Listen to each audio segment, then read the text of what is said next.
تو معلوم ہوا کہ اگر انشاءاللہ کہتے جیسا کہ نبی صلی اللہ علیہ وسلم نے فرمایا تو ان کی یہ آرزو پوری ہوتی، 100 بیویاں 100 بچے پیدا کرتی اور ان کی قسم بھی نہ ٹوٹتی۔ اب ایک ہی عورت لائی ہے بچہ اور وہ بھی آدھا ادھورا لائی ہے تو چلو قسم کا کفارہ بھی دینا پڑے گا، قسم بھی ٹوٹی اور حاجت بھی پوری نہیں ہوئی۔ تو معلوم یہ ہوا کہ اگر آدمی قسم کھاتا ہے اور انشاءاللہ کہتا ہے تو اس کا دو بنیادی فائدہ ہے، ایک تو یہ کہ اللہ تعالیٰ کام کو آسان کرتا ہے، مقصد کو پورا کرتا ہے، دوسرے کہ اگر قسم آدمی کی ٹوٹ بھی گئی تو کفارہ ادا نہیں کرنا۔ ایک طرح سے آپ یہ کہہ سکتے ہیں کہ یہ سرزنش تھی، تعجیب اور سرزنش کہیے کہ اللہ نے ان کی حاجت پوری نہیں کی، کہ کوئی شخص اوور کانفیڈنس جس کو کہتے ہیں اس میں نہ آئے، چاہے وہ مومنین صالحین اور اولیاء ہی کیوں نہ، چاہے کہ وہ جلیل القدر پیغمبر ہی کیوں نہ۔ خالق اللہ ہے، عامر اللہ ہے، حکم اسی کا چلے گا، کائنات میں تدبیر اور تصریف اللہ ہی کرتا ہے۔ اس لیے اللہ رب العالمین نے ان کے ارادے پر پانی پھیر کر یہ ثابت کیا کہ اللہ کی کائنات میں صرف حکم اللہ کا چلتا ہے، کوئی نہیں ہے جو اپنا من چاہا کر لے اور اس کی ضرورت پوری کر لے، کوئی نہیں ہے جو مردہ کو زندہ کر دے اللہ کے سوا۔ حضرت عیسیٰ کا معجزہ تھا جو اللہ کے حکم سے وہ یحیی الموتى باذن اللہ۔ اب یہاں کائنات میں تصرف کرتے ہیں اولیاء کرام، اور خاص کے شیخ عبد القادر جیلانی حنبلی رحمۃ اللہ علیہ کے تعلق سے اس قدر غلو ہے، اس قدر غلو ہے کہ شرم سے پیشانی جھک جاتی ہے کہ وہ چاہے تو مردہ کو زندہ کر دے، قبر میں مڑ کر لکیر آئے ان کے مردوں کے پاس تو کہہ دے کہ عبد القادر کا میں مرید ہوں، تو وہ سوال جواب نہ کرے چلا جائے، چاند ان کے حکم سے طلوع ہو، بارش ان کے حکم سے برسے، یعنی اللہ تعالیٰ کی ربوبیت تک میں شریک کر دیا ہے، جو کہ مشرکین نے بھی کبھی اللہ تعالیٰ کے سوا کسی کو رب نہیں مانا تھا۔ الوہیت میں شرک کرتے تھے، عبادت میں، لیکن ان بے ایمان ظالموں نے، قبر پرستوں نے توحید ربوبیت کے اندر بھی اللہ کی خالقیت، رازقیت، مالکیت اور تدبیر و تصریف کے اندر کائنات کا نظام چلانے میں بھی اولیاء کرام کے شریک ٹھہرا ہے۔ خود نبی کریم صلی اللہ علیہ وسلم سے اصحاب کہف کے تعلق سے پوچھا یہودیوں نے، تو آپ صلی اللہ علیہ وسلم نے کہا کل بتاؤں گا، انشاءاللہ نہیں کہا، 15 دن وہی نہیں آئی اور بھکتیاں کسی جانے لگی آپ پر۔ اس کے بعد اللہ نے قانون اتارا، اور اس کے بعد اللہ تعالیٰ جیسے ہی وہ واقعہ ختم کرتا ہے سورہ کہف میں، اصحاب کہف کا کہتا ہے وَلَا تَقُولَنَّ لِشَيْءٍ إِنِّي فَاعِلٌ ذَلِكَ غَدًا إِلَّا أَن يَشَاءَ اللَّهُ، کسی بھی چیز کا وعدہ مت کیجیے کہ میں کل ایسا کروں گا، مگر آپ کہیے انشاءاللہ، اللہ چاہے گا تو ہوگا۔ دیکھا اللہ کے چاہے ہوئے کچھ نہیں، اور کوئی بھی نہیں ہے جو اللہ کی مشیت میں، اس کے ارادے میں شریک ہو، اور اسی طریقے سے کوئی بھی نہیں ہے جو بندگی کے لائق ہو اللہ کے سوا، اور کوئی بھی نہیں ہے کائنات میں جو اللہ تعالیٰ کے ناموں اور صفتوں کا حقیقت میں برابر سے مستحق ہو۔ جن ناموں کا اور جن صفتوں کا، جن طریقوں پر اللہ مالک ہے یا جو صفتیں اس کی ہے، اس صفت میں کوئی اس کا شریک ہو۔ رب السماوات والارض وما بینہما فاعبدہ واصطبر لعبادتہ هل تعلم له سمیا، وہی آسمان و زمین کا رب ہے، اسی کی بندگی کرو، اس کی بندگی پر قائم رہو، اس کے نام جیسے کسی کے نام نہیں۔ بہرحال تو یہاں بھی نبی صلی اللہ علیہ وسلم کو 15 دن وہی الہی کا انتظار کرنا پڑا، مشرکین اور یہود کی بھکتیاں سننی پڑی، اور یہاں حضرت سلیمان علیہ السلام کی آرزو بڑھ نہیں آئی اور پھر ان کی قسم بھی ٹوٹی۔ تو ماشاءاللہ بڑا فائدہ یہ ہے کہ اگر آپ کسی چیز پہ قسم کھاتے ہیں اور انشاءاللہ کہتے ہیں کہ انشاءاللہ میں ایسا کام کا ضرور کروں گا، اور یا انشاءاللہ میں یہ کام ہرگز نہیں کروں گا، اور پھر بھی وہ اگر آپ کر لیتے ہیں تو الحمدللہ آپ پر کوئی کفارہ نہیں ہے، کوئی قسم کا کفارہ آپ پر لازم نہیں ہے۔ اور انشاءاللہ اگر اچھے کام کے لیے قسم کھائی ہے، کرنے یا نہ کرنے کے سلسلے میں، تو اللہ سبحانہ تعالیٰ کی طرف سے مدد بھی حاصل۔ چلیے یہ ایک حدیث تھی جو حضرت سلیمان علیہ السلام کے تعلق سے آئی تھی، صحیحین کی روایت ہے جو آپ کے سامنے پڑھی گئی۔ اب ایک اور روایت دیکھیے، 5ویں حدیث ہے کتاب الایمان کی، عبداللہ بن مسعود رضی اللہ عنہ سے روایت ہے، قال فرماتے ہیں قال رسول اللہ صلی اللہ علیہ وسلم من حلف على یمین صبر یا من حلف على یمین صبر يقتطع بها مال امرئ مسلم هو فيها فاجر لقي الله وهو عليه غضبان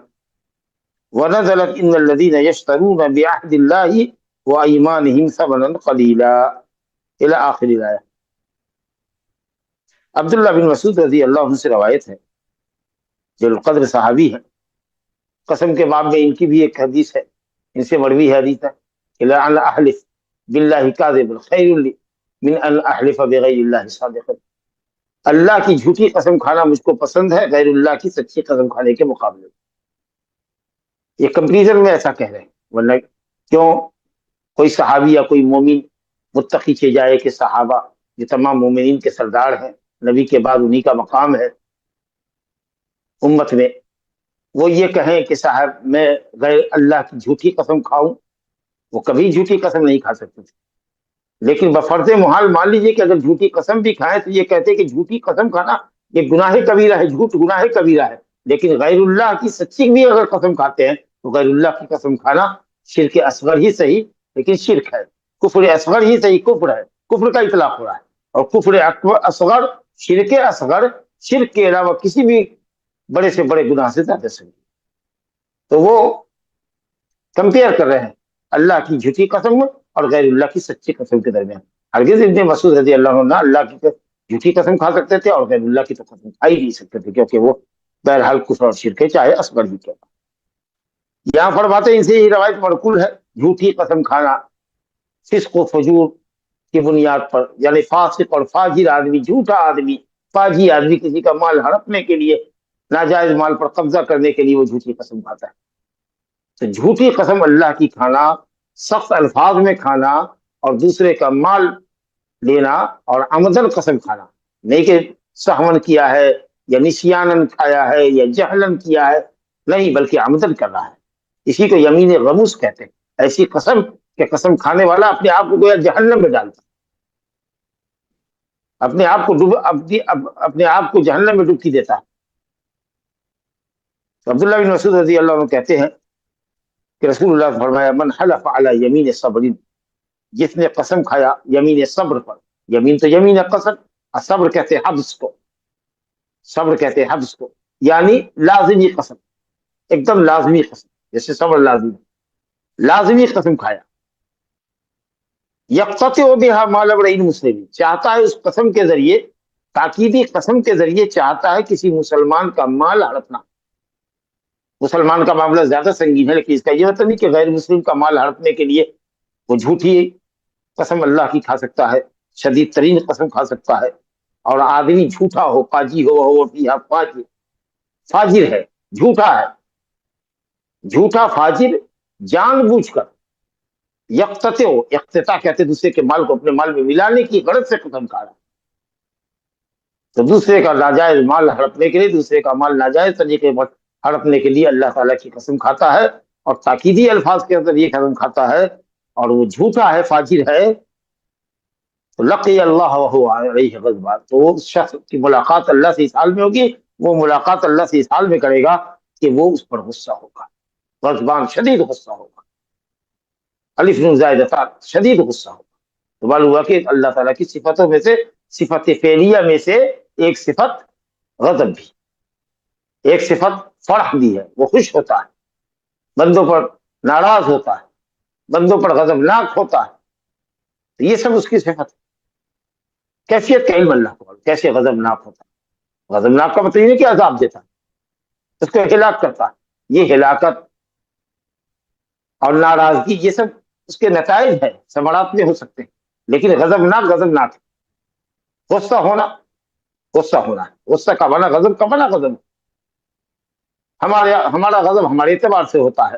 اللہ کا غضب اس کے اعتبار سے ہوگا، جس کیفیت کو وہی جانے، کوئی نہیں جانتا،